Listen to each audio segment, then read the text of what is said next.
Peace. What's going on, family? It's your brother Nyhiem, BKA Lord Abba, AKA Mr. Just the Facts. Share the video out. Make sure you hit the like button. Subscribe if you're not subscribed.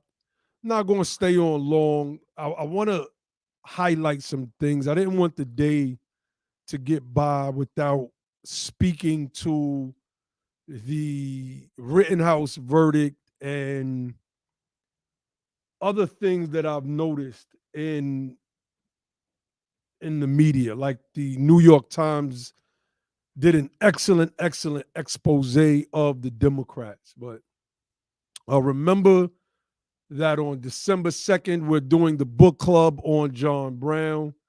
Let me pull that book up. Let me share that real quick.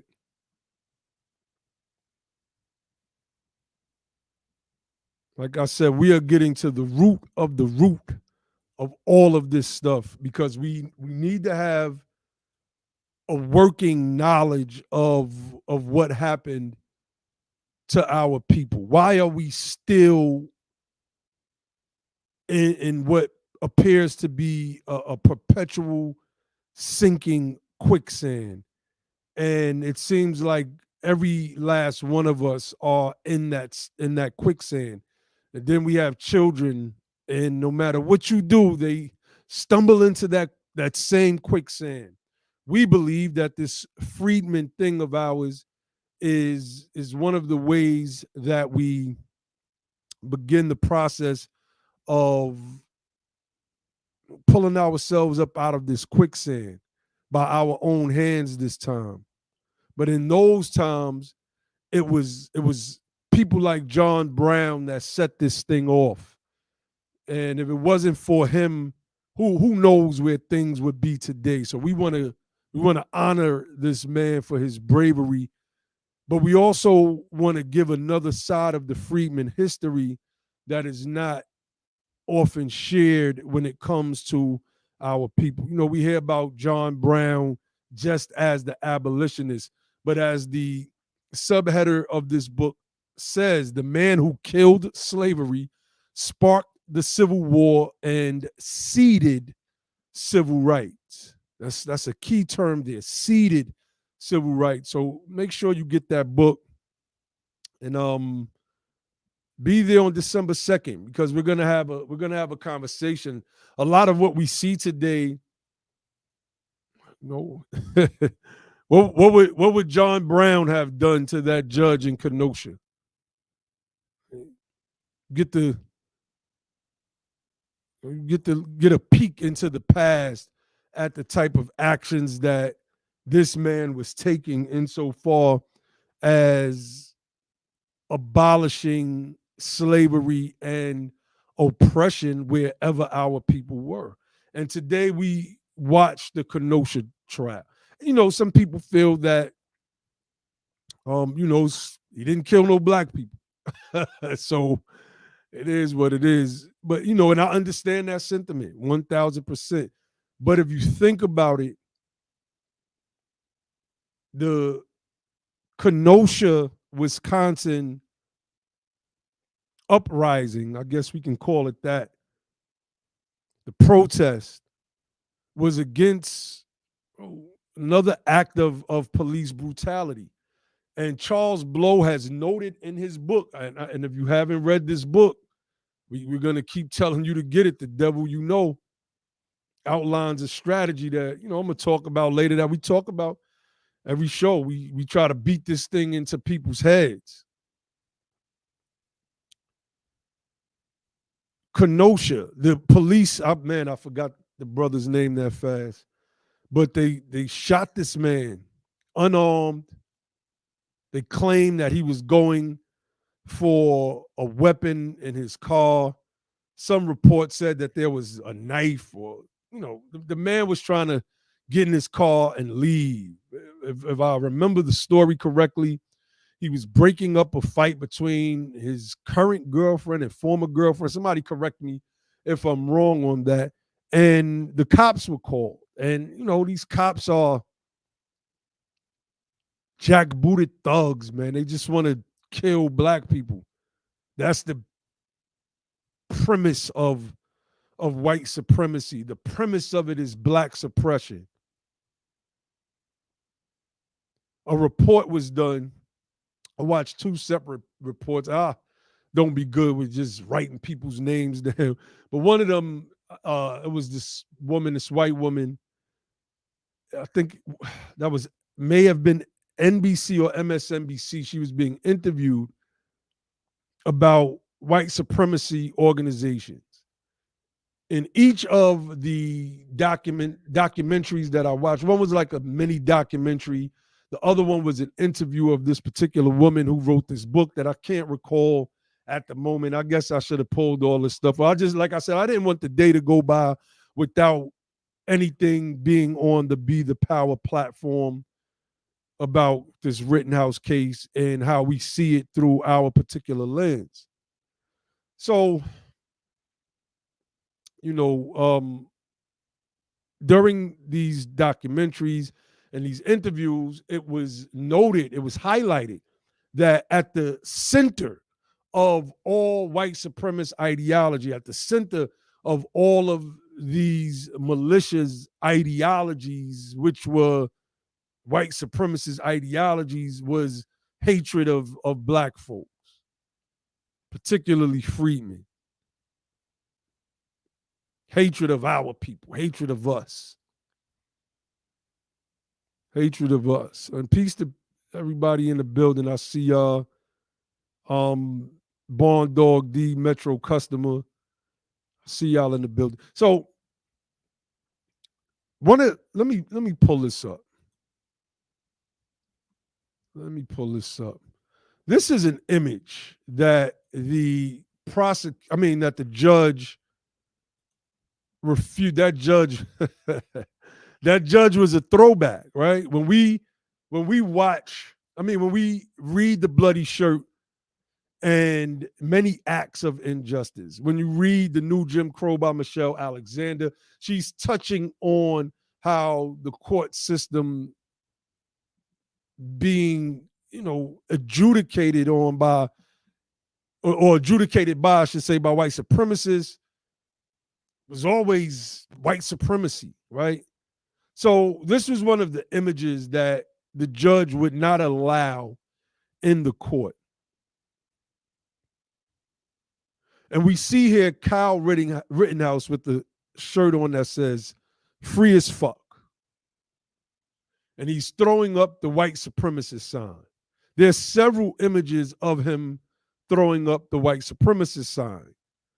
And the man who has his face blurred out, whited out, I don't know if you can tell, but right on the left side of Kyle Rittenhouse, he too is throwing up that sign while another white supremacist gleefully takes a picture of them. It's like, throw it up. Throw it up. Throw it, yeah, Metro customer throwing up his hood. Throwing up his hood. So why? Well, obviously they didn't want race to be a factor in this trial. The Kenosha protests stemmed around another police involved shooting of an unarmed black man.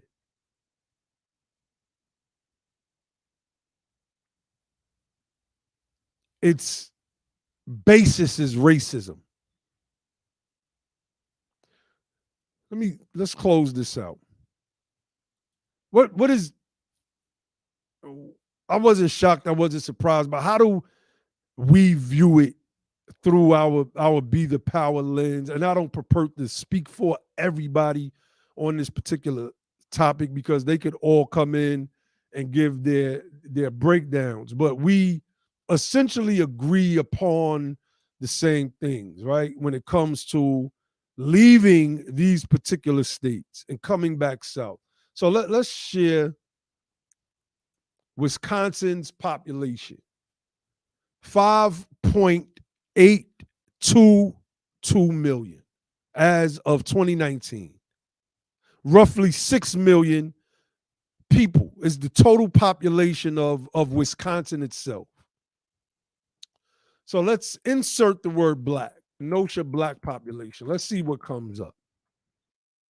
374,747 out of roughly 6 million. Out of roughly 6 million people, we get 374,747,000. That is absolutely no political representation at all. You can get murdered out there by the police. Nothing will happen. You will get exonerated. You have no political power. So you cannot impose any political consequence. You cannot impose your political will. The judge in this case reminded you of an old Southern Confederate judge.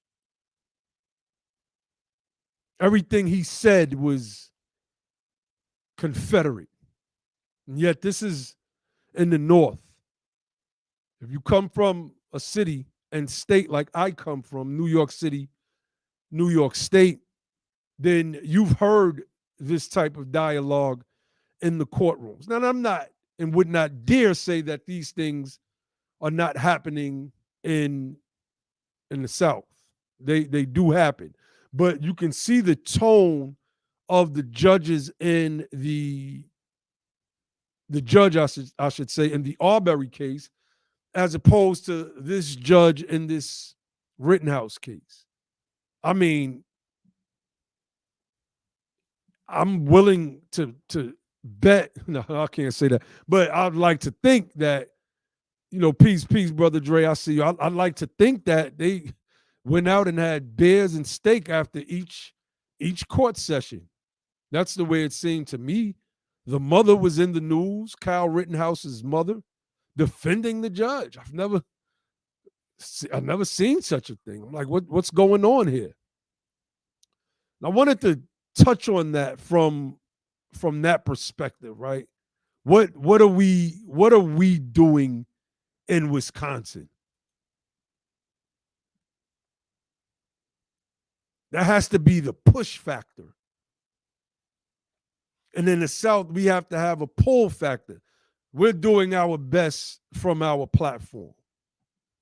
We don't have thousands and thousands of live viewers at a time. But EYB Entertainment says stats show Wisconsin is one of the worst states for black people. Somebody was telling me today or yesterday, I can't remember who it was. It could have been Brother Ibrahim saying that Wisconsin is one of the most segregated states in America. Peace, Sister BB. Let's pull up let's pull up this other statistic. Let's pull up this other. Let's go to Kenosha itself. Let's go to Kenosha itself. Not going to be on here long. I just, like I said, I didn't want the day to go by without touching on this topic. So man, these ads just all over the place. Okay, so Kenosha, Wisconsin population 2021. We have a up-to-date count, census count, 100,016. Scroll down. Kenosha's demographics. According to the most recent ACS, I don't know what ACS means. The racial composition of Kenosha was, I'm sure I've seen it before, I just can't remember. White, 79.29%. Black or African American, 11.52%. The total black population of the whole state of Wisconsin is only 5%. 5%. What are we doing there? There's no power there for us. None. What are we doing in Wisconsin? Well, the simple answer is that we were driven there. Our ancestors, recent ancestors, were driven to Wisconsin like they were driven to Illinois, like they were driven to Michigan, like they were driven to the state of New York, et cetera, et cetera, et cetera. Now we have to think strategy, political strategy. I've seen black people out there protesting today, walking around with the RBG flag. People going to represent what they represent. They're going to fly what they want to fly. But, the RBG flag is, what is that? I look at it as a way of shirking the responsibility of becoming political. The American flag is what matters in this situation. And the criminals, the white supremacists in this country, they have no problem with flying the American flag and you flying an RBG flag. They have no problem with that at all. They tased, Brother Devon said they tased Sterling Brown in Wisconsin over a parking spot. That's right. That's right. If I'm not mistaken, that's that football player, right, brother? You could correct me on that one, right? So,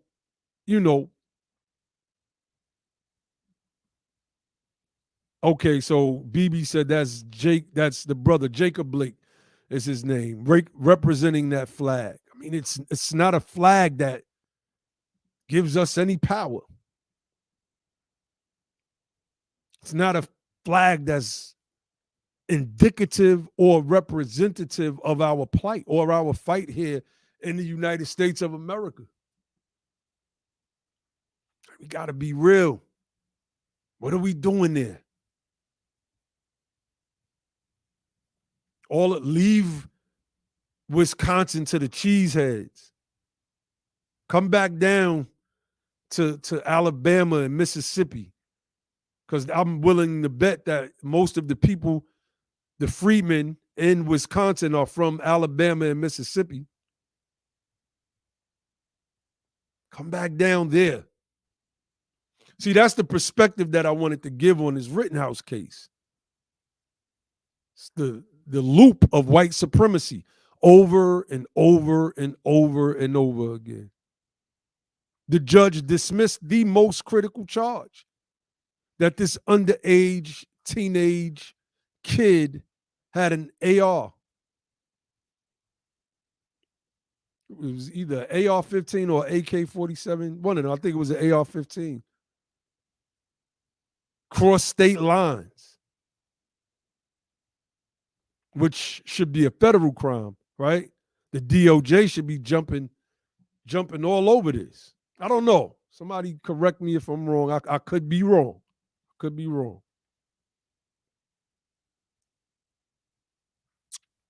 Crosses state lines with an illegal firearm. It's time to get out of there. Like Poetic Justice says, leave those states. Brother Devon says, as you guys pointed out, the green in that RBG flag is for the Irish. That was Garvey's own words. It's his own words. The red is for the red man, the green is for the Irish, and the black is for the black man. Those was his words. Those were his words. We got to get out of there. And we have to become more vocal. And, and I know this is not an easy task to pick up and just leave. But could you imagine how hard it was for the freedmen in the South to get on the Chicken Bone Express? That was the train that was leaving from ports in the South going up to Chicago, Illinois. They called it the Chicken Bone Express because that was the main meal that the freedmen ate. And chicken bones littered the floor of the train. So they nicknamed it the Chicken Bone Express. To go somewhere and just start anew with nothing. You're talking about a people who were emancipated into homelessness and nothingness at all. At the very least, you probably got some family down here if you come from Wisconsin. At the very least. Just saying. Want to get on here and talk? It's a little bit. I ain't trying to get too deep on stuff, but I wanted to give some perspective on this Kyle Rittenhouse case, a different perspective, because we could talk and harp on about white supremacy. I was watching Michael Imhotep on Roland Martin's show, talking the same old that I heard from 30 years ago. These people are useless. They're useless, man. What use is it to stir up the emotions and anger of a people with mere rhetoric and no plan of action to back it up whatsoever? Your only plan is to tell people to keep voting Democrat, keep voting blue, no matter who. Perfect segue, right? So we're going to get into this New York Times article. I don't know if I could play that. I don't know if I would get a copyright strike. But Metro customer said they want to fight the power, and they really don't want to fight the power. People like Roland Martin and his talking heads, they don't want to fight the power. They want to get in where they fit in underneath the wing of the other side of that power, which is the Democratic Party. They don't really want to do that at all. So Sister BB asks, what does this verdict really mean for us, our men, and our future politically? History is the best teacher. Because if this were 3 black men that Kyle Rittenhouse killed, it would have been the same verdict. What happened to the officers that shot Jacob Blake in his back for nothing? Nothing. So what this verdict should do is spark the minds of the people that say, I had a sister say to me earlier, I just want to get on the spaceship and leave this place. I'm like, nah, we need our people to just leave the North and come down to the South where we'll have political power. That's what this verdict should do for us. It should make us start to assess how politically weak we are from the state level to the federal level, because we fare no better in the Supreme Court. Michelle Alexander, in her book, The New Jim Crow, breaks this down. Oh, man, I'm thinking about doing a book club on that book, too. I don't know if nobody did a book club on The New Jim Crow, but that's a powerful, powerful book, especially when you put those Freedmen lenses on. You see things a little bit differently. So, yeah, I see y'all. Yes, Sister BB, that is Blanche Bruce behind me. I don't know if I'm ever saying his name correct. Bruce Blanche or Blanche Bruce. I think it's Blanche Bruce. Yes, him, Hiram Rebels, and I mean that man right there. Y'all can't say he needs no Frederick Douglass. Y'all, one of the most recognizable faces in Black American history. So let's pull up this article from the New York Times. They did an excellent expose on the liberal cities, liberalism. And we know what Malcolm said about the liberals, that they are the foxes and the conservatives, the Republicans, are the wolves. Let me see. Y'all can see that. Okay. Blue states, you're the problem. Now, this particular article, this video, because the article is merely a summary of the video, which is about 15 minutes long. It was excellent. But, I talked to the brothers earlier. We came to the same conclusion that we had issues on it. Peace, Brother Prime. I see you. We had issues, about this video. They didn't want to focus on race. The way we look at race through this Freedman lens is even different now. Freedmen. Remember, I spoke about Muhammad Ali in Louisville, Kentucky, going into a restaurant downtown after some Africans walked in right before him. They served the Africans, served them. They had their turbans on, and he said they was so black, they was blue black. This was King's words. Muhammad Ali's words. He said, then when I asked for 2 cheeseburgers, they told me we don't serve Negroes. He said, I don't need them neither. I would like 2 cheeseburgers. They wouldn't serve them. It's a Freedman problem. The basis of white supremacy is not necessarily a black problem, because black is a now vague term that it's all inclusive. Look up Federal Directive 15. It says black people belong to anybody that has, I guess, ancestors that come from Africa, who descend from any of the African groups, or however it's worded. Let's get into this thing, man. So this was, like I said, this video was powerful. Oh, it was powerful. So I'm going to read the summary. It's easy to blame the other side. And for many Democrats, it's obvious that Republicans are thwarting progress toward a more equal society. But what happens when Republicans aren't standing in the way? In many states, including California, New York, and Illinois, Democrats control all the levers of power. They run the government. They write the laws. And as we explore in the video above, they often aren't living up to their values.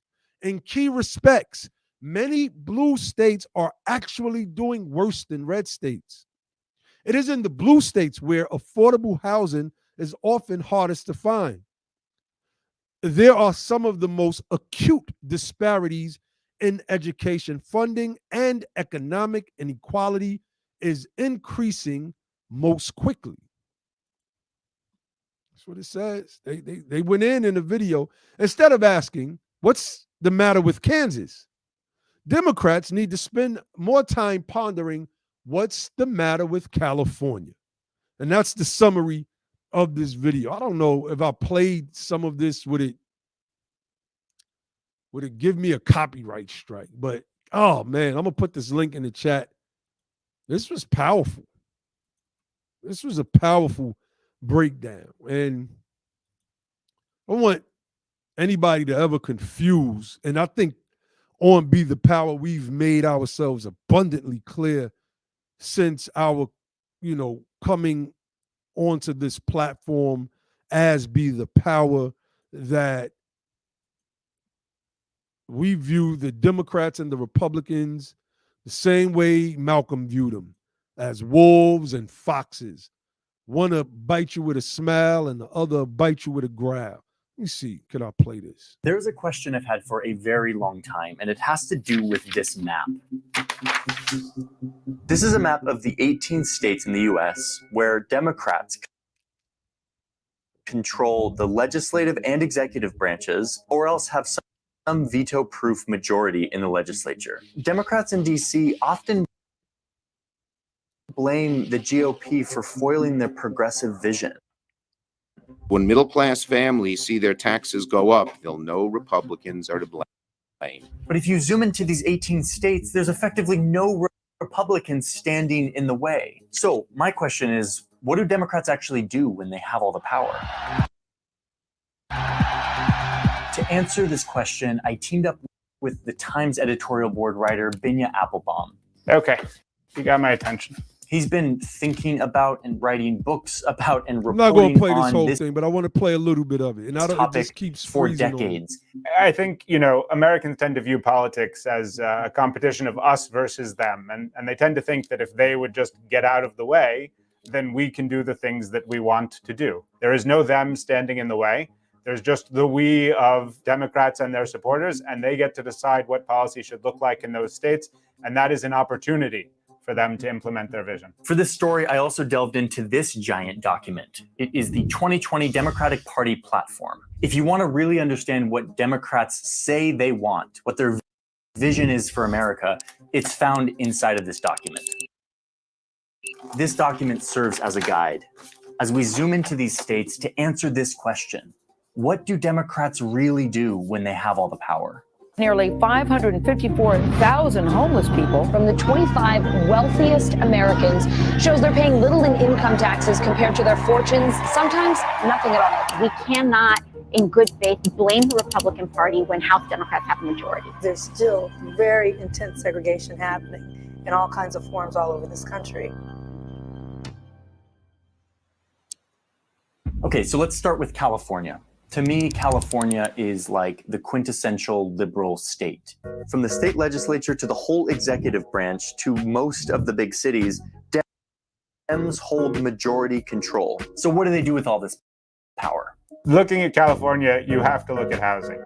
Okay, now wait, listen. When I hear the words housing policy, I tend to sort of doze off. But Binya insists that housing policy and what is happening in California is definitely worth looking at. You cannot say that you are against inequality in America unless you are willing to have affordable housing built in your neighborhood. And Democrats completely agree. Here in this document, the word housing is mentioned over 100 times. The neighborhood where you're born has a huge influence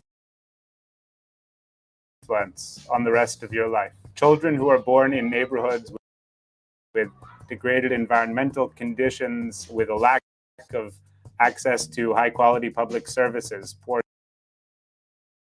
schools, poor public transit, are at a permanent disadvantage.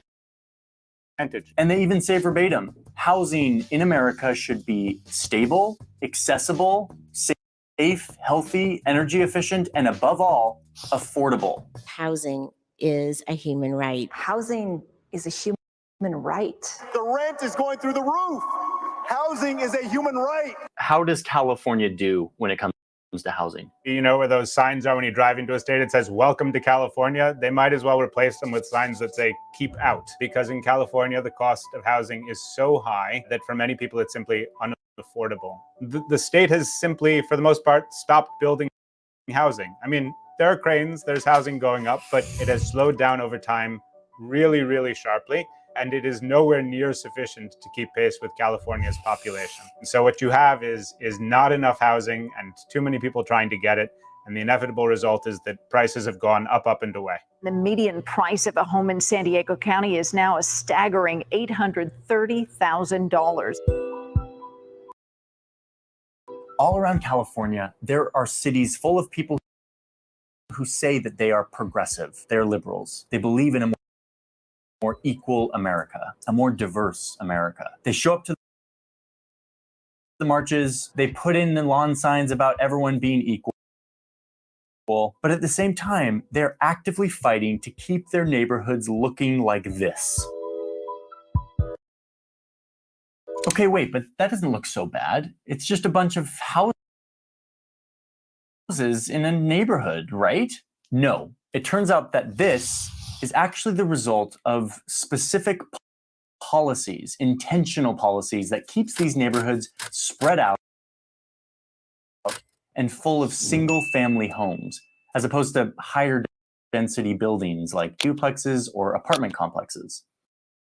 This is a real serious fight, and you can get a glimpse into it by looking at a zoning map. Yes, we're looking at a municipal zoning map of Palo Alto, California. Don't leave yet. This is really where it sinks in. So just stick around. So everything on this map that is yellow is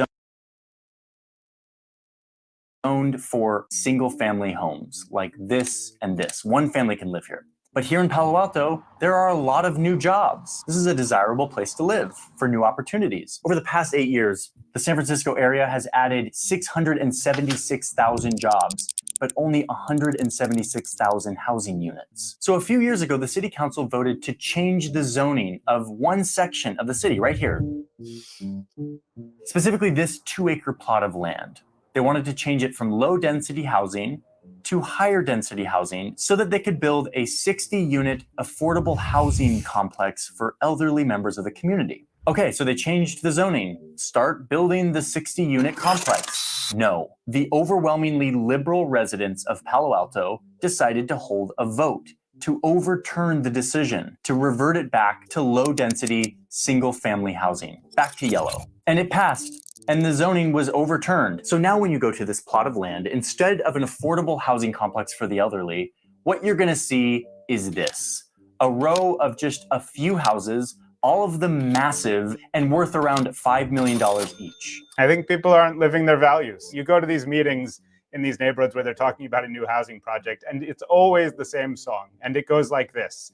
I am very in favor of affordable housing. We need more of it in this community. However, I have some concerns about this project. We have the hearts to do this, but we're doing it wrong, and we're dictating and harm onto the neighborhoods. And then off we go with the concerns, and then nothing ever gets built. This is happening all over California. And the result is that these neighborhoods are so expensive that they keep anyone out who isn't a part of this small group of super rich residents, many of whom bought their properties decades ago and who spend their time fighting vigorously to keep the value of their real estate assets super high. If you want to keep Palo Alto the kind of neighborhood and community that we all treasure, low intensity, low density, safe for kids to walk to school, you've got to vote against Measure D. There's an aspect of sort of greed here and of nervousness about actually sharing those opportunities. Let's go. Well, I mean, y'all seen that. I wanted to let that play. It was skipping on my end. Hopefully it wasn't skipping on you guys' end. But California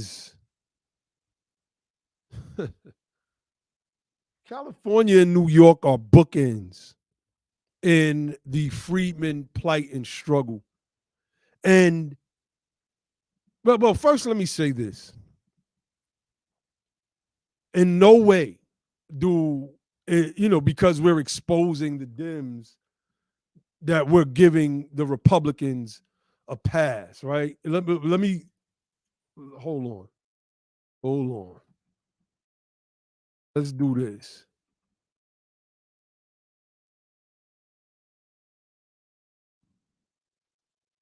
Let's do this real quick. I want to, because I don't want nobody to get anything confused. We showed this the other night, but let's pull this up again before I even get into all of that. Okay, it's Washington Post. Nobody should have to live like this. Black residents hope infrastructure bill will fix cities' water woes if states allow it. This is in Jackson, Mississippi. This was published November 6th, 13 days ago. They have a water crisis similar to Flint. Feces coming up in black folks' front yards. It says the $1.2 trillion infrastructure bill passed by Congress late Friday is supposed to fix that, offering what President Biden has called a once-in-a-generation chance to rebuild dilapidated water and other essential systems across the nation. Never again can we allow what happened in Flint, Michigan, and Jackson, Mississippi, Biden has declared. Y'all remember when Obama came and fake drunk the water? It was one of the most phoniest things I've ever seen in my life. It's like, if I just wet my lips, will it kill me? No, Mr. President. It's not be enough poison to do anything. It's just the Negroes there that drink that stuff. They'll eventually die, just not you. Just let it wet your lips a little bit. It says, yet in Jackson, expectations, remember this is a red state ran by Republicans, for what the bill can accomplish are tempered by an understanding of just how deep the problems run. The disinvestment in Jackson, which is 82% black, the highest for any major city in America, has been ongoing for far more than a generation. And there are fears the neglect could continue even after Biden ends up signing the bill, as Republican state lawmakers will ultimately decide where Mississippi's water funds go. So Bo and what was their name? Bo and Luke Duke and Boss Hogg and them and all of the Confederates, they're the ones that's going to decide where this money goes in Jackson. They get to decide that. It's out of black folks' hands, because although Mississippi has one of the largest, probably the largest black population proportionate to the total population in America, it's just not enough of us. But about 700,000 of us will change the whole Mississippi. We would take over that state. Bring all them people down from Wisconsin. Let's go to Mississippi. Go to Mississippi. I know it's easier said than done, but that's where the power is at. That's where our power is at. They wouldn't have to worry about that. Where these funds are going to go. Let's get back to California for a minute. I want to pull up some Cali numbers, because they opened up that particular piece, that expose on the liberals on California. Nancy Pelosi and them. Nancy Pelosi and Mitch McConnell are like Siamese twins, separated at birth. Make no mistake about it. So, wait a minute. Let's go back. California's total population, 39.51 million. If I'm not mistaken, that is the largest population in the United States of America. If I'm not mistaken. I think it is. 39.5 million people. So what happens when we insert black? Oh, 2.28. Let's just say 2.3 million people in 2.3 million black people in California. 2.3 million black people in California. Let me see. That's 5.8% black or African American. 5%. Same number it is in Wisconsin. Relatively small population, but the same proportion per capita. I mean, we got to be real. Our people need to come from out of California. That article, that video from the New York Times was everything. It showed us everything that we need to know. I am of the opinion that our political energy is best served here in the states of our ancestry. I was dead set on moving back to New York City until I came across this book. Because what makes sense is what makes sense. I heard somebody say that some cult leader said that that's running to leave the state that you're in to go back to the South. Because, if we say something over on Be the Power, everybody has a problem with it because we're saying it. And people will make up all types of excuses. But the people from California, their ancestry largely comes from Louisiana and Mississippi. Largely comes from Louisiana and Mississippi. We got BTP Josh on deck. What's good, bro? Peace, bro. Peace. I just seen you was live. I was like, hold on, let me hop on. I ain't even see what the topic was. I just jumped straight on. Well, the topic is the North is the new South, and it's been that way for a long time. The New York Times exposes the Democrats, and real black power is in the South, which is what I'm talking about right now. Oh, yeah. Oh, so what we've been talking about. Yeah. Basically, what I wanted to do was look at the Rittenhouse trial, its verdict, not give analysis on, they didn't do this, they didn't do that. And the judge, I spoke to those things about the judge, but I have my Freedmen lenses on. And so because I have my Freedmen lenses on, I see things a little bit differently. I don't analyze it the way that Roland Martin and Michael Imhotep and Greg Carr and whatever that one sister's name that's always cursing at her camera at black people. I didn't want to analyze it in that way. I wanted to look at this case through my Freedmen's lens. So what I did, Josh, was I pulled up the numbers of Kenosha, Wisconsin in general. And I forgot what the numbers were. But I'm going to pull it up real quick because, I think that means something, right? So the Wisconsin population is 5.8, but roughly 6 million, Brother Josh. So when we insert Wisconsin black population, it goes from, you look at the number, 6 million, roughly 6 million people in that whole state. For us, our number there is 374,747.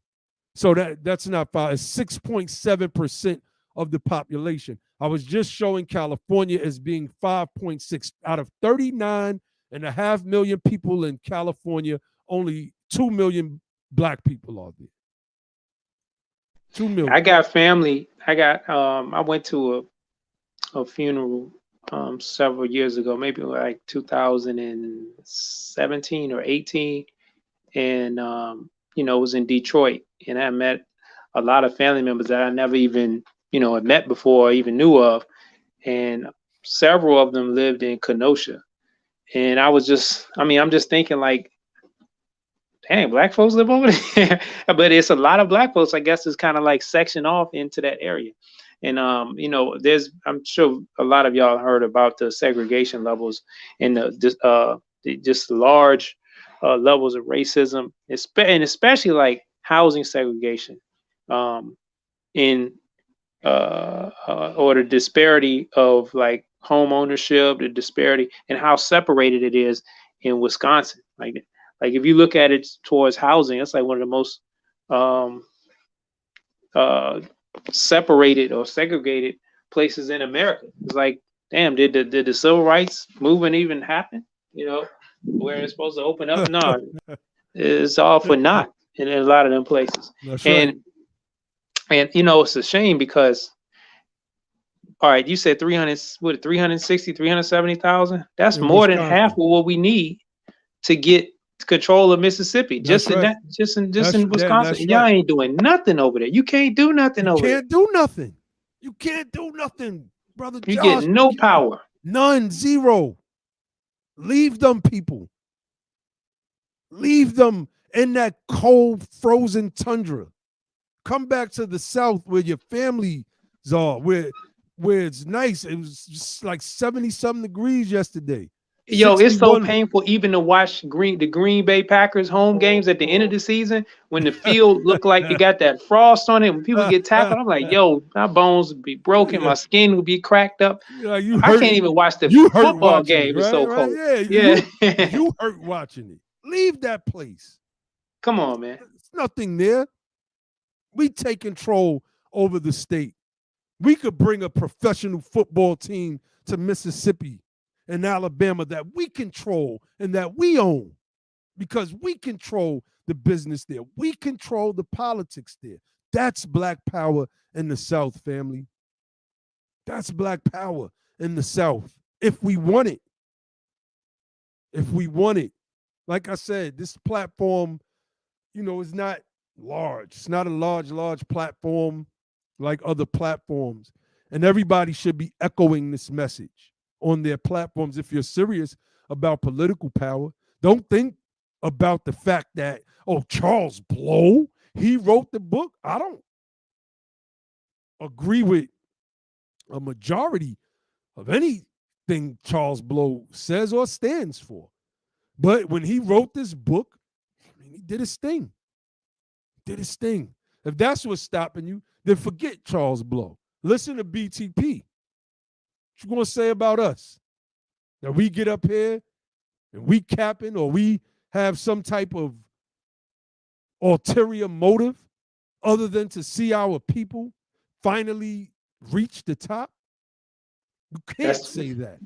That's a fact. And like we went over that book, we vetted it a lot. You know what I'm saying? We went through that book and we was like, yo, this is it right here. This is it right here. I just disregarded the messenger and maybe the history of the messenger and all of that kind of stuff. I just looked at the message and the material for what it was. That's right. And it's on point. It's on point. I mean, it's not maybe 100% perfect and complete, because we need action steps to actually make it come to fruition. But as far as the case being made for it, it's on point. If you haven't gotten that book, you need to. You can start by going to our YouTube channel, and if you haven't already, like and subscribe the channel. Subscribe to the channel. Like this video. Subscribe to our channel, And go and watch that Charles Blow. Somebody, one of the mods, or somebody can put that link in the I'm chat. gonna put it in there. And you know what, Josh? I said I was gonna play it on this channel, and I really think that I should go ahead and do that, man. I think we should just play that whole interview on this channel as well, you know, just as a record, so it could be people need to watch that interview. Yeah, people need to, man. We because this is a message that needs to drive home. But one of the things, like, I hope, I'm sure you touched on it, but when I looked at that Kyle Rittenhouse situation, and I've seen other situations like that. You know, we just finished reading The Bloody Shirt. We just finished reading The Bloody Shirt as our book of the month book for October. And when you see how there were like shams of trials for mass murderers that was murdering freedmen to stop them from voting, that was murdering freedmen for all kind of ridiculous reasons, killing women, that was just doing mass murder, you know, and fraudulent elections and stuff like that. When they knew they did not have the numerical majority, they said, we're going to carry this election because we're going to kill anybody that's trying to vote. Those people, they got shams of trials, and some of them only were brought to trial because of a few people that were loyal to the union, that were trying to uphold some type of law because they had some troops there to make, you know, bring some arrests. But if you look at that, and if you look at maybe some of the same type of trials that were going on in the South following the Reconstruction era and throughout the era where it's black codes, guess what? The Kyle Rittenhouse trial looked like some out the South End. So if people are saying you can't move back home because it's too racist, well, damn, you moving, you living in these areas, it's racist as hell. That's right. And guess what? You have no path to power ever. So the only, if it's gonna be racist down south where your family at, where you got numbers, and you's gonna be racist at somewhere where you in icy isolation, you might as well get back to where your family at, where you got some numbers. Then you got a chance when we get the numbers up of getting some power and actually having this kind of stuff stop. You know, when we got a freedmen majority, and you getting freedmen judges, and you getting freedmen. Josh, go ahead. What you call that? Icy isolation? It's icy isolation. Y'all in icy isolation up there. Facts. Go ahead, bro. Yeah, and you get freedmen judges. It's hell to pay if you do stuff. If that's gonna start, you know, when that stuff happens, it's gonna be hell to pay when you got a freedman governor. So when the freedman is majority and we raising hell, the governor he got pressure on him. He better do something about that. Attorney generals, state attorney generals, you got state legislature. It's gonna be pressure. It's not gonna be a white majority. So like life is gonna be different. You actually have like power behind you, and people that there's a historical context there that we need to get justice to make up for all the years of injustice. But you have nothing there except for icy isolation, icy incarceration, and icy injustice. That's all you got. That's right. So, I mean, geesh, you know, it doesn't get any clearer. It doesn't get, I mean, I don't know. I know people watch this channel. You have to. There are people that got large platforms that watch Be the Power. You know how I know? Because when you're dealing with the same topics, your headlines, your stories, they intersect in such a way that viewers from one platform will find themselves watching, the videos from platforms that, you know, they might not normally watch all the time, but because it's the same story, it goes into the algorithm in the same slot, sort of, right? So right now, black influencers on YouTube talking about Rittenhouse, all of these videos are going to be in a specific algorithm. So when you finish watching a Tariq Nasheed video, or if he's talking about Rittenhouse, in your next up playlist, you're going to see one of them Be the Power videos. If you see the Black Authority or what's the Professor, I think Professor Black Truth, you're going to see those videos. You're going to see them. So I know people are watching these videos because we see certain people that come into our chat and they give us, they give us props. And we can tell by their tag lines, who they align themselves with. But they like what we're saying, so they come and they say, yeah. So I know that people are listening. What I do not understand is that how do you not reason out what we are saying over here insofar as this back home strategy? It's no excuse. Josh, I was breaking it down earlier. Josh just summed it up in a few powerful minutes. Like icy isolation, icy incarceration. I mean, and that's just what's going on. Get shot up.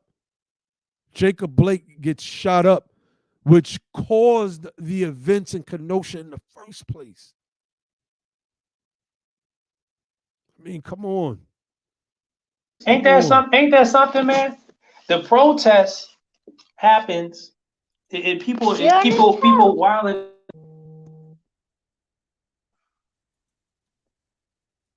Yeah, Josh. My bad. I had a call come in. Yeah, call. That stuff happens in the street, and it causes people. That stuff happens when Jacob Blake gets shot, and people in the street, and then this dude go in the street with an AR, got no business over there.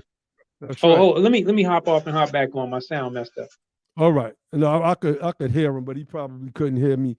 But yeah, Metro customer said Roland is watching. I know Roland is watching. He jumped on my tweet after I did the video and said, all of y'all are a bunch of dumbasses. He's watching. He has to watch. They all have to watch because a lot of the times they have to counter what we're saying because these people, I mean, Roland Martin has millions of dollars coming in through his platform. He toes the party line. Do I have that on here?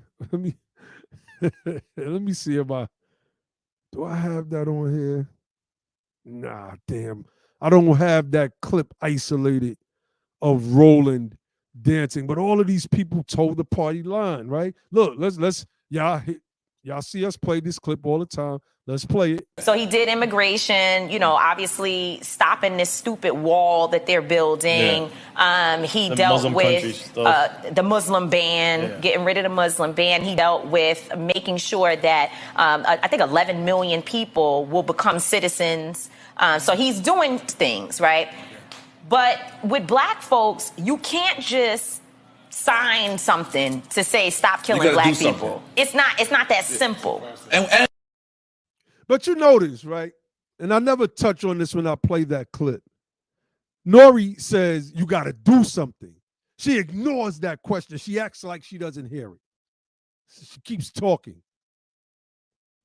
because she's trained to talk about not doing anything for us. Obviously, you just heard her talk about giving citizenship to 4 million people.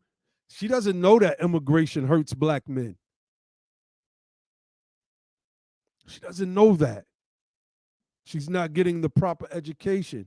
She's getting Democratic talking points. I played a portion of that clip from the New York Times, and this guy was coming directly out of the DNC's platform.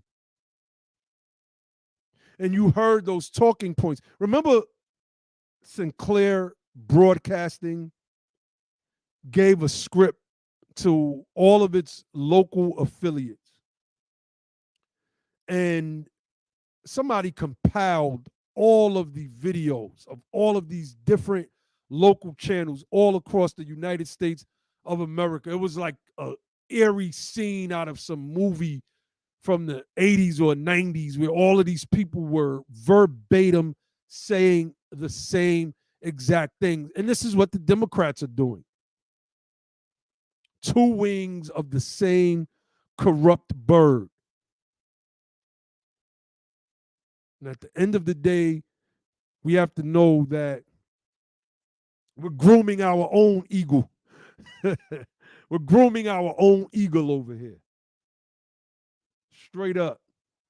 We're grooming our own eagle over here to be representative of a new bird and a new day.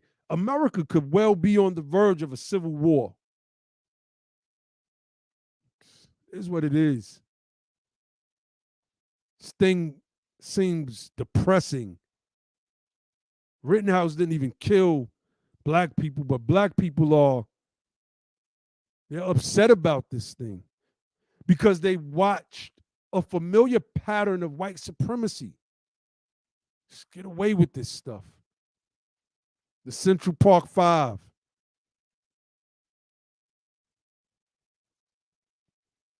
We watched this in New York City. We watched it. And that's another place that people need to get up out of. New York. Get out of New York. Somebody was trying to go at me on Twitter, and I think they was with the hashtag cult. And they were like, you New Yorkers are always starting trouble. All of the major beefs is from New York dudes. I'm like, how is this guy talking about?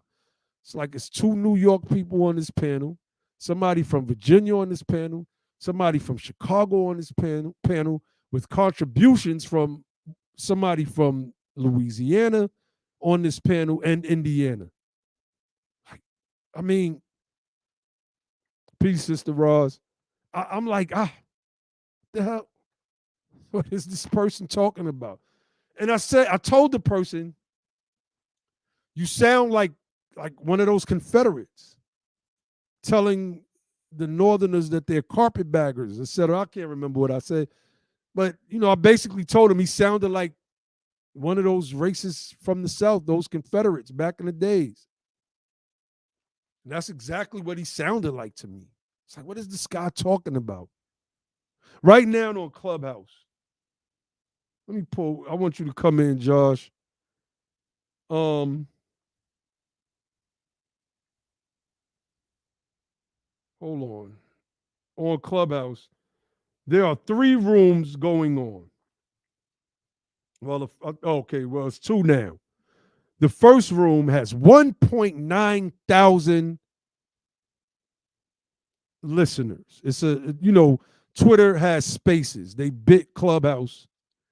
And I guess it was good for people that didn't have Android. So once Clubhouse seen that Twitter had a similar platform, they finally allowed Android. And, I think the people that built Clubhouse was aligned with Apple. I don't know. Josh probably could tell you better than me on that one. And the name of the room is Do Black Men Protect Black Women?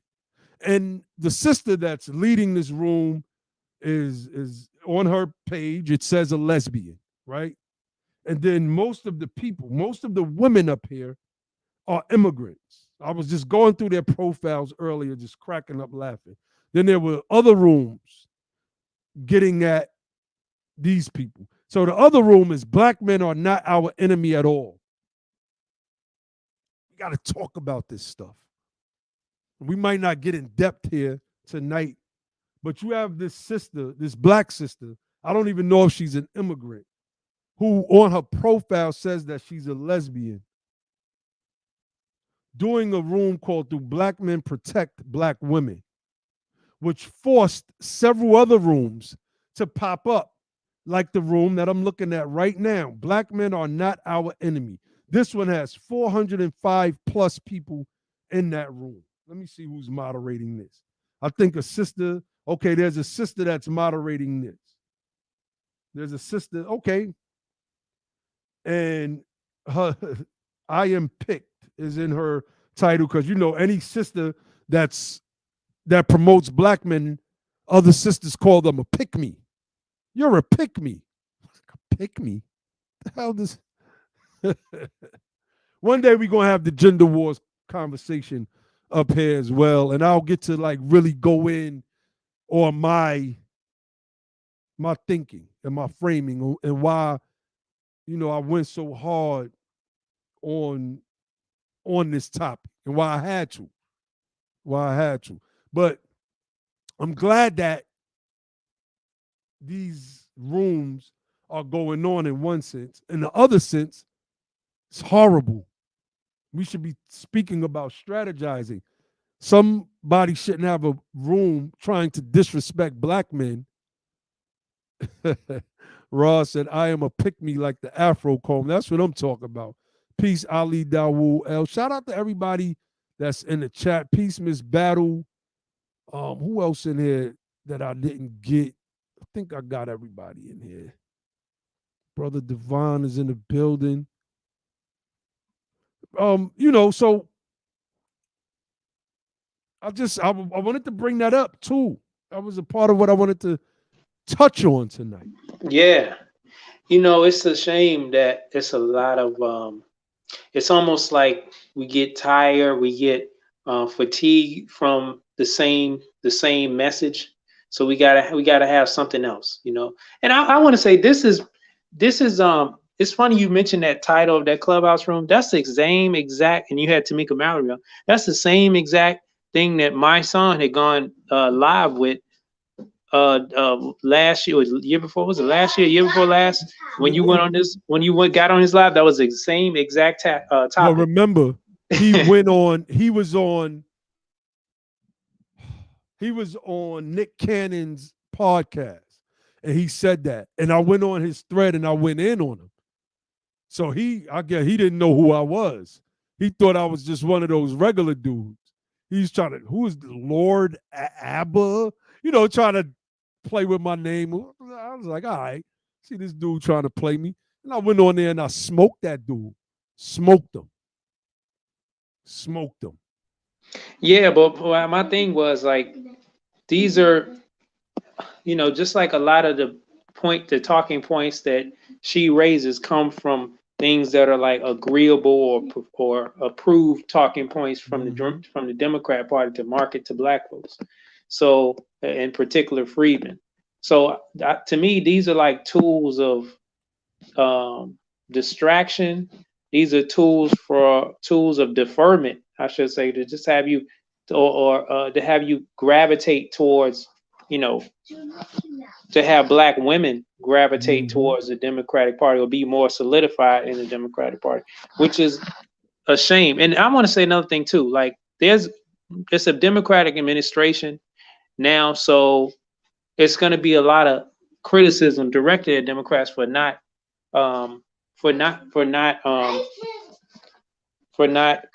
really standing up and doing what they said that needed to be done. We hear you, Asim. Asim trying to get on and talk his talk to Professor Asim. We let Professor Asim know we hear him. BTP hears him and appreciates him, and so does the rest of the BTP family that's listening in. But no doubt. Go ahead, bro. I was trying to say before, my son, he tried to get his in too. But these are because we know that push play. Because we know that the Democratic government is right now in power. The state, we got the president, they got the White House. They got the White House, they got the Congress, both houses of Congress.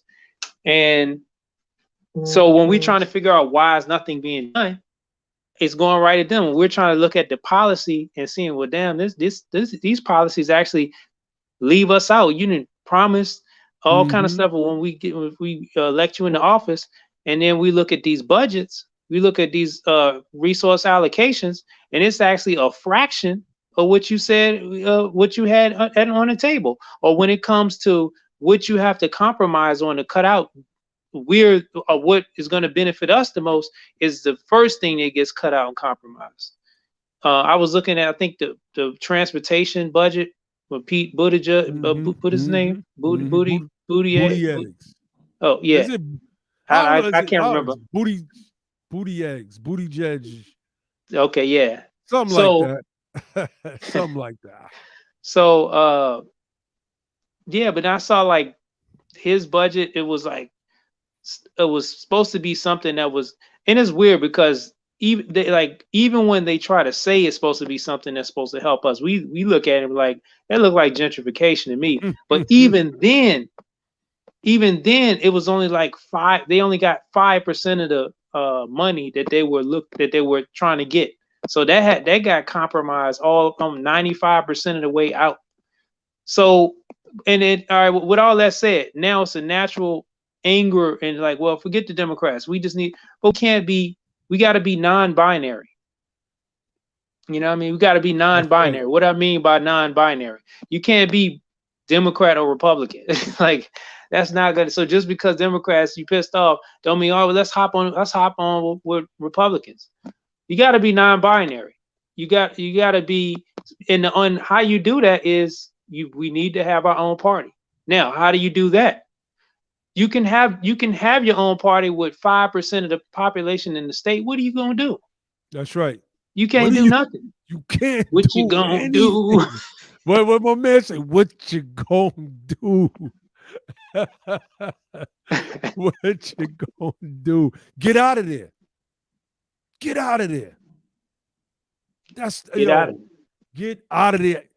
Josh, did you see in that video where it spoke about they were supposed to add housing for the elderly and the people voted against density and they started building these single family homes that were worth $5 million. Did you see that part? Nah. Yes, it's in that video, man. They started building homes worth $5 million. $5 million in California. Can't afford to live there. Brother Looney just put in the chat, he and his wife moved from California to Mississippi. They living like kings and queens out there. It affords you that opportunity, and we got to be strategic. Who's in Mississippi? We need to start building with our people in Mississippi. Who are the realtors there? I don't want to get too deep on YouTube, but we need to start building with our family, man. DP Devon said, politically genderless. Laugh out. That's so funny, brother Devon. Josh kind of made that quip some months back as well when he was saying, talking about being non-binary politically. So that's funny. That is funny. Yeah. And I want to say too, like, and I know we wrapping it up. One thing about the southern states is people may be looking at it like, I was glanced on this one YouTube channel that I thought to be problematic. I'm not even gonna say the name of it, but it's this one YouTube channel where if you want to see Black opulence and excellence and decadence, and that's how the intro goes, and they always try to highlight the some type of high level Black folks that's getting money or wealth. They try to, like, I hate to use the phrase, but I'm not going to use that phrase either.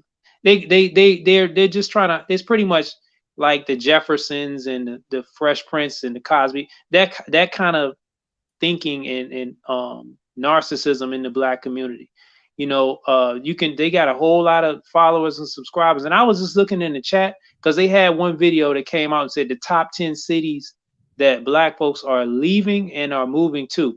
And I noticed that the 2 of the top 10 cities that Black folks they said moving to are in this, only 2 of them are in the southern states that where you have a real chance of getting a state majority. And but like almost all of the cities are the destinations. They only list one city in the South that Black folks are leaving up out of. All the other cities are like Los Angeles, Philadelphia, New York, I can't remember. I think they just said Wisconsin, or they might have said Milwaukee. They were just Chicago was number one. And I'm like, all right, so you want us to move out of these problematic areas where we can't get to no power into somewhere else where we certainly can't get no power. You're not getting no power in Texas. You're not getting no power in Arizona. You know, I mean, Nevada, all these places, like, you're not going to get a majority. And if you do, it's going to take so many people to have to move to these states that you only going to have power in one state. You're not going to be able to do anything. And all the states around you are you're not going to have power in. Whereas we could just move the same amount of folks or you know, the same amount of folks, half the population that's outside of the South, you just move back and we can have some power. Like it's problematic when you listen to some of these people. And I gotta say this too. Look, you if you're an influencer and you're not talking about, like, we don't care. We don't need the credit. If you want to just say you came up with it, fine. If you want to just change the phraseology so it can be like your thing that you pumping, do that. Figure out how to do it. We don't care. Our thing is we just trying to get our people to get on board with this message. If you have an influencer that you in their chat, you talking to, you giving them a donation, make them accountable to have to speak on this, to pump this, to act, to read the book, get educated on it, understand what we're saying, and to push this message. And like Josh, let me say, if they feel that this is not a sound strategy and that this is running, make them explain, how do you foresee a path to political power for Black folks without including white folks outside of this back home strategy? It's just as simple as that. That question right there should pretty much do the job to expose whoever you're talking to about this subject. Because you can't. That's right. You can't. Otherwise, you would show us, because we got Black folk. We got a whole congressional Black caucus. But none of them are in a state where they got a majority Black population. None of them are in a state where, you know, you have a majority that is putting a senator, somebody in the U.S. Senate seat, that's electing in governors. None of them. So you can't tell me that if just getting political power and through political advocacy and that's gonna solve the problems, when you can't show me anybody that's any fruit from that. You can't. But guess what? We can show you a fruit from a Freedmen majority South. We can show you how we can show you how the history said we made 100 years progress in 1 year. And you know, it's you started seeing senators, you started seeing governors, you started seeing massive progress in just a short period of time during Reconstruction. So what we're saying is that's our legacy. That's our legacy, and it needs to be our destiny. With that, I say peace. No doubt, no doubt. So look, fam, we just wanted to get on here and talk a little bit. You know, I didn't want the day to go by without touching on this Kyle Rittenhouse piece and giving you the same old boilerplate, template talking points that you're going to hear on every other platform. We don't do that on BTP, if you haven't noticed. If you have not noticed, we give you a refreshing perspective. And that perspective is rooted in the work of our ancestors and those like John Brown who were out there fighting for our ancestors. Speaking of which, don't forget, let me mention again, it's doing this thing again. Don't forget, December 2nd, we are doing the John Brown Book Club. Let me pull this book up so y'all can get the exact book. John Brown, Abolitionist by David S. Reynolds, the man who killed slavery, sparked the Civil War, and seeded civil rights. You cannot do Freedmen history without talking about this man, John Brown, right here. You can't. It's impossible. And, you know, somebody asked me a couple of streams back, so should we honor white men or something like that? So we should honor Americans that fought for our people. Senator Trumbull. I got to make sure I'm saying it Thaddeus right. Stevens. Thaddeus Stevens. Because, I always get confused with that dude from South Carolina, the vice president. Not Alexander Stevens. Not Alexander Stevens. I always do that as well. That was what the long pause was for. I was thinking, am I about to say the right name? Yeah, we got to talk about Ames, right? Ames. All Morgan, of those. Captain Morgan, and I don't mean the whiskey. It was a couple other people that we got to talk about these people. One of the things about the whole RBG and Black Power movement is that we didn't look at the American issues. That's why if you go back and you look at the discussion I had on, it was the interview with Sister Dr. Mayat. The next week, she had some Pan-Africanists come on, Brother Asa Imhotep, whom I'm very familiar with. We've had debates that going back at least 6-7 years. But if you watched that debate, he was like a fish out of water. All of his references were some African people from the African continent who was talking some broad diasporic stuff that had absolutely no relation to the plight of the freedmen here in America. Her Sister Ra said, it is a thick book. Get on it now, fam. That is a fact. That's a fact. Get on that book ASAP. December 2nd. We're trying to get the family up to date on the right information. We know all the wealth data. We know all of that stuff right now, right? And I'm not saying that it should be diminished in any way. No, it helps to undergird our arguments. But when you put the Freedmen lenses on, you see it differently. Everything becomes a little bit more clearer.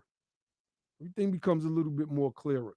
So, we gotta, Brother Devon said the same thing. I already started reading. It's a healthy, thick book. So get started, fam. Yes. Yeah, I want to say they go in on it, especially in the early part. You got to stick with it because they go in on maybe like John Brown's history with his family, and you be like, man, and they break down like the philosophy that I don't want to get too ahead, but I'm just telling you so some people don't get lost or put it down. They try to break down the philosophy that came to help shape John Brown's thinking, especially around abolition. That's right. And that book does it. Like, we are in Reconstruction 2.0. We can, I wrestle with that. Are we in Reconstruction 3.0 or 2.0? Because King era was 2.0. The only thing missing from King's whole platform and demonstration was this Freedmen thing. And people see this Freedmen thing. It's all over social media now. When people are talking about ADOS and FBA and B1, that term Freedmen is thrown in there. It's thrown in there. You can't deny it. And somebody commented on the last video, and they was like, that pivot to Freedmen y'all did was genius. And I guess that's a fair assessment, but it wasn't. I don't want to say a pivot necessarily. No, it wasn't, because like y'all got to know, we had been talking about Freedmen. That's right. Way before that. Like before the split up between the cult. Keep in mind, when did we get the nonprofit status for the United Sons and Daughters of Freedmen? May of 2020. We got it in May of 2020. That means we were talking about it way before that. That means we applied for it way before that. That's right. You know what I mean? That's so right. we had already been talking, and like when you can't help but to do it. Like when you start to research this stuff and you start seeing Freedmen, and you like, yo, Freedmen that's our classification right there. That's our, that's what everything is attached to. And when you say freedmen, it just make you feel a little different, you know?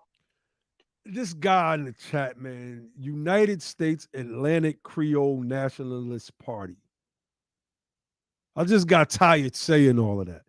He says the term United States Atlantic Creole is thrown in there. It's not thrown in the American Freedmen claim.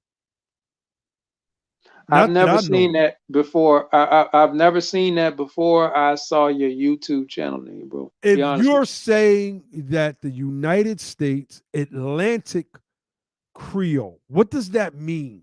When we think of the Atlantic, we think of the East Coast of the United States of America. When we think of Creole, we think of the Gulf Coast in the southern portions of the United States, whether it's starting with Louisiana, Texas, Mississippi, whoever's on that Gulf portion of that part of the ocean, right? It's not the Atlantic Creole. What does that even mean? What does it mean? I don't get it.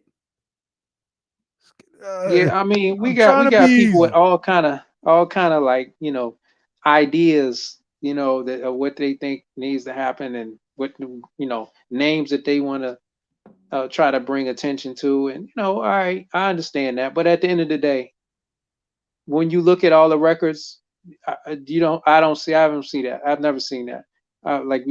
We show how we did a search into the history of the New York Times. I went to the New York Times app and I typed in Freedmen, and I can't even tell you how many.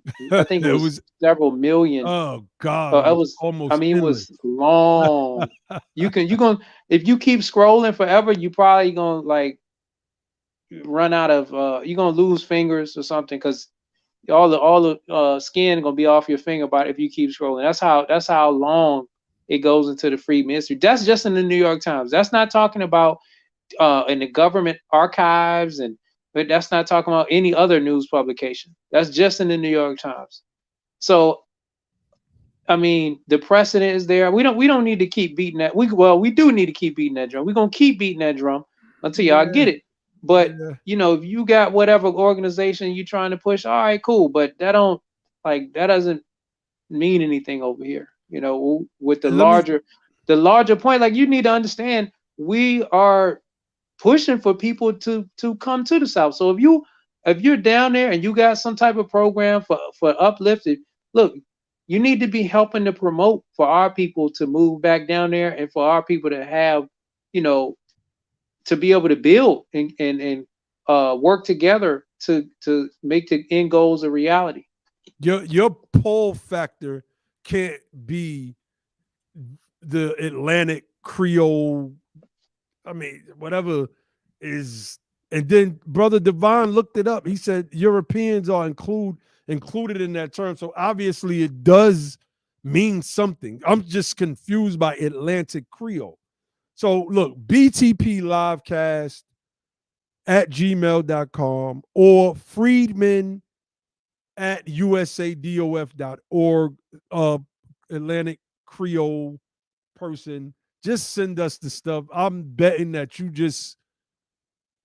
name probably Jerome, and your family is probably from the South somewhere, and you latched onto this thing. I don't know. Send me some documentation. I'll look at it. I'll look at it. You got Roz in there speaking French in the chat to the person, and the person ain't responding back in French. So I don't know if, man, we got a smart chat. But I don't know if I don't know what this person is on. You know, anyway, fam, we just wanted to come on here and talk about, you know, the South is in the North now, which means that those of us who descend from the South need to get back to the South. We need to leave the North. We need to leave Chicago, Illinois, I should say, Wisconsin, Michigan, New York, Ohio, all of those states up there. We have no majorities there. We have no political power there. In fact, we are weaker in those places than we are probably anywhere else in the United States of America. California, out of the 39.5 million residents, only 2 million and some change are black folk. But before we leave, Josh, hold on. Yeah, and why you Let's do pulling that New up? York. Why you pulling Go that up? ahead. I'm just want to reiterate the metaphor that I always use. Like if you, what we need, a lot of those people that's in these other what used to be destination cities, during the time of the Great Migration, y'all are like loose fingers. You just loose fingers. Like imagine you trying to fight somebody and you just got an open hand. You know, you just get loose fingers. You're gonna get your fingers broken up. You're gonna just be slapping, and then you're gonna keep getting knocked out with people that got they fist balled up, right? They got their fist balled up. Not only that, they got brass knuckles on. You know what I mean? They got they hitting you with broken glass and all this kind of stuff. Well, our people in the South are like the palm of the hand. That's right. Good But analogy. we need those other fingers to close the fist so we actually can hit. So we need our people to come back to the South so we actually can have a closed fist. Otherwise, our people down south are just the palm, and then everybody else is just fingers that just get broken up. Now, this is just, you know what? Hold on. Let's do New York State population. Let's do that first. New York State population, 19.45 million. That's a lot of people. 19.45 million. So New York City's population, because when you just punch in New York, it goes automatically to New York City, right? 8.419 million. 8.419 million. I guess 8.4 million is, you round it off, right? Okay. This is just New York City alone. New York City alone. So let's do New York State black population. Okay, so that's the whole state? I guess so. New York State's black population is 3.84 million. Roughly 3 million black people live in the whole of New York State. So let's replace state with city. 2.6 million of those people are concentrated in New York City. Out of that 8.2, I think it was 8 million, I can't remember. 8.2 million, I think, or whatever. So what percentage of New York City's population is black? 24% of New York City's population is black. That's a high number. New York City had a slave plantation there. A lot of people don't know that. I'm going to say it again. Me and Ali is going to go in one day, and anybody on the team, but we're going to spearhead that particular program where we're going to get into New York. It's a very unique place. And I don't mean like unique from the New York perspective being like the city of lights. I'm talking about the history of New York. We're going to get into some things when we finally do that particular live stream. And I'm going to start pestering Ali until we do it from now until we do it. So, and I want to highlight this, right?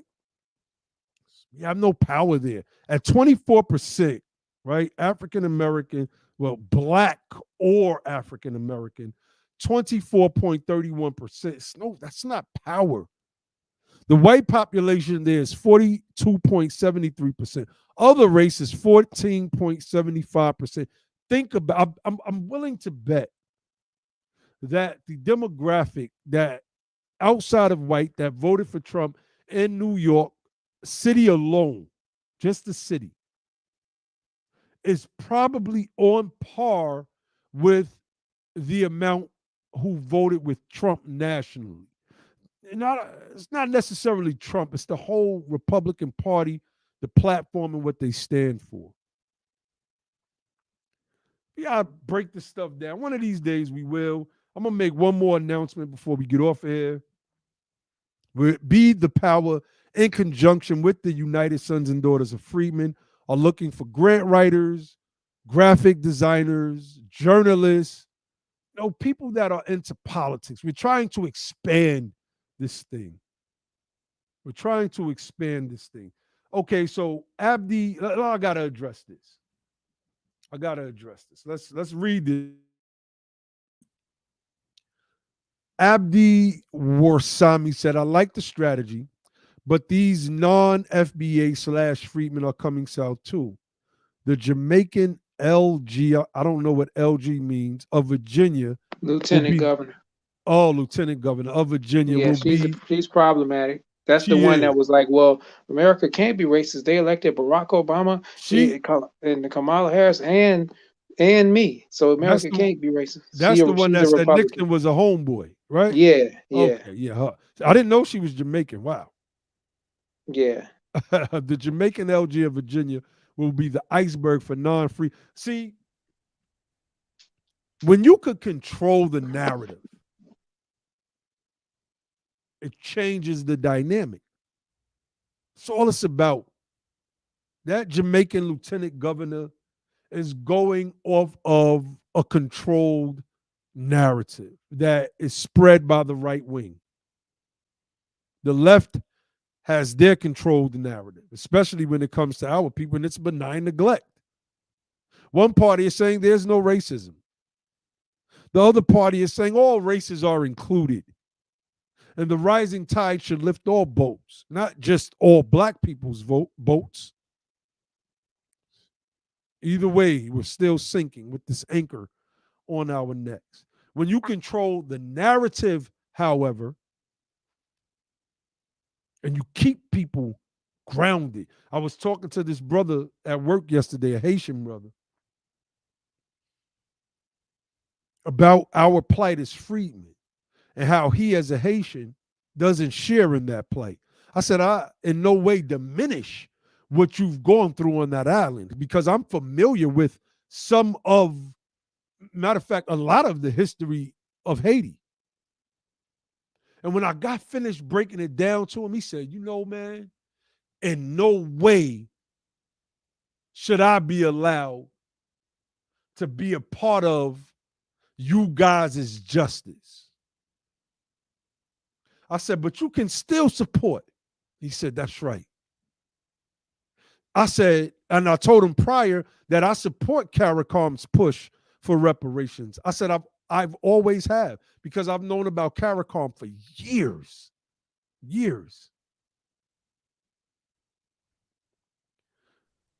Yeah. Abdi, let me read this real quick, Josh. Abdi Warsami said, disaggregate and separate. Make sure Freedmen groups, HBCUs, and culture is Freedmen only. Look, we want it to be Freedmen dominant. I don't know if we are going to be able to make it Freedmen only, because you're going to have people that agree with our plight 100%, that may come from the islands, that may come from the African continent, that understand what we're talking about and are supporters. So I don't know if it's going to be Freedmen only, right? Because that means that once we establish our higher educations, our HFCUs, historically Freedmen colleges and universities, that then we are going to say no Caribbeans or Africans are allowed. And that's not a position that I personally would hold. Not me. Not personally. I understand your sentiment. I understand, because we gotta build us up first. And that's number one. And we're gonna build us up first. That's number one. But we have to also think that some of these people, and I agree with Charles Blow when he spoke about some of the immigrants coming down and being allies in our fight for Black power in the South. Because Black power can only mean one thing: political power. And my bad, Josh. Go ahead, bro. Yeah, I want to say part of it is the current situation and the current power dynamic of America is one where we have no power. We have no power pretty much anywhere. Like we have no power in business. We got no power in politics. Only the only power we have is in like small pockets, like small city, pockets of population in different cities, where we can maybe put elect certain state officials, or and I'm not talking about governors, certain like your state reps and your maybe mayors of a city or something like that. You know what I mean? Where we can have a big influence on like it's majority black cities, or you want to look at like a house rep in certain regions, right? Because they gentrify, I mean not gentrify, they gerrymander these districts to where you want to put all the black folks in one, so they don't really influence the elections in other places. So you get people that are like almost impossible to remove from office. And so we like when the power dynamics change, then who people want to align themselves with may change as well. And when we have like a large number, a majority in the South, then like for example, that lieutenant governor wouldn't win in the Freedmen majority Virginia. She would not dare even come out of her mouth thinking that she can try to win with that type of retarded rhetoric. She wouldn't win. And like even some of the people that we see as candidates, and we see like the kind of fence straddling and all lives matterisms that come out of their mouth, that stuff would not be flying. They would be like getting no votes in a majority Freedmen South. So I think as the power dynamics change, like most of these people that are coming to America, they trying to access whiteness, because whiteness is where all the power is at. That's where all the money is at. But when that starts to change, then it's not as dominating in the attraction. So I think that you will see people coming in and want to fall in line and get on board with our agenda and try to find their niche that way, as opposed to just trying to go along with the leftists of the white liberals in the North, or with the right wing in the South and right wing in the Midwest and the West Coast, etc. Indeed. All right. We were supposed to get off here like 20 minutes ago. Hey, bro, I said peace. I was like, all right, I'm good. I know. But sometimes we just can't help ourselves. Sometimes you know what I we mean? can't help it. We can't help it. But I just, like I said earlier, I just wanted to get on here and just talk a little bit. I did not want this day to go by without somebody said, no. I think they're talking about us getting off. But I did not want this day to go by without us talking about, this Rittenhouse case and how we see it through our Freedmen lens. Some may say it's our rose-colored glasses. I'm fine with that. I have no problem with that at all.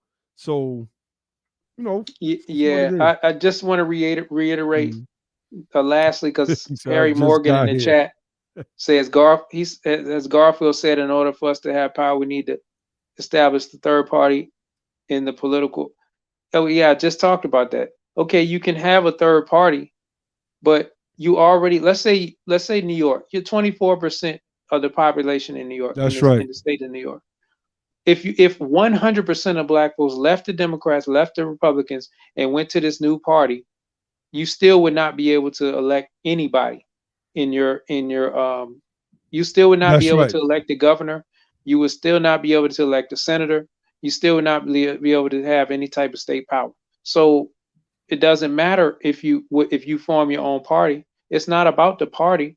It's about the numbers and the power that you can have in a state with the majority. So you can elect a governor, so you can elect city officials, state officials, so you can elect a United States senator, so you can elect a bunch of House reps. And so that when it comes time to negotiate policy, people actually have to listen to you in the same way, because that's exactly what the racists in the South did to hold up and to carve out, to make sure policies were specifically excluding us, explicitly excluding us in things like the New Deal. They held up everything because they had all this consolidated power, and all of them were on code with the same message. It wasn't no progressive this and liberal this and leftly. No, it was white supremacy, Jim Crowism, maintaining that at all costs. And that's what was going on. And they were all together in the South. So if you want to have a political party, the only way is to get a majority in the state, and the only way is for us to move back to the southern states. Now, with that, I'm gonna say peace. No doubt. I'm going on Garfield's show. He hit me up the other day. You know, me and Garfield got our love-hate relationship, but, you know, he was right about the hashtag cult, and I'm going to give him that one. And I'm going to go on his platform soon, maybe Sunday. I'm going to hit him up and see if Sunday is a good day. And we can have the conversation. You know, I don't know if he wants anybody else from the team to come on, but if I come on the team, get to come on as well, because we're a team. No, the third party, you can't get this. Like, tell me, Nyhiem, how does it make any sense that if you can have a third party, what is that going to do if you don't have no numbers in the third party? Let's touch on that before we get on. Let's pull it up. He says, with that type of negative attitude, we can't reach nowhere. We can reach everybody with that third party. Brother Josh just broke it down to you. If you start a third party, the one thing that you're going to have to do is convince liberal whites. Let's use New York. Not only liberal whites, conservative-leaning Hispanics who are in places like New York City, in places like California, Asians. These people lean conservative. Well, let me back up.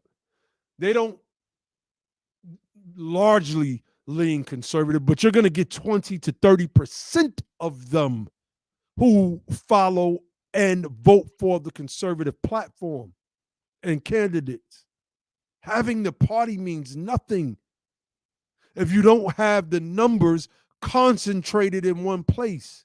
It's what Josh just broke down. It's not a negative attitude, brother. That is reality.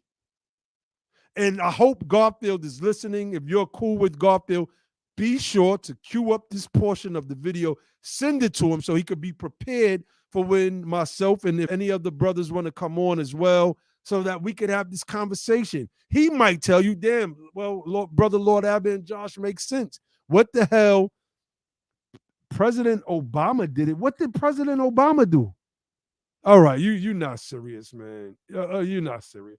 All right, fam. No, you're not serious. All right, look, I'll leave you all with the motto of the platform, and that is, don't just fight the power, become the power, and then and only then will you have the power to make a change. And with that, I say peace.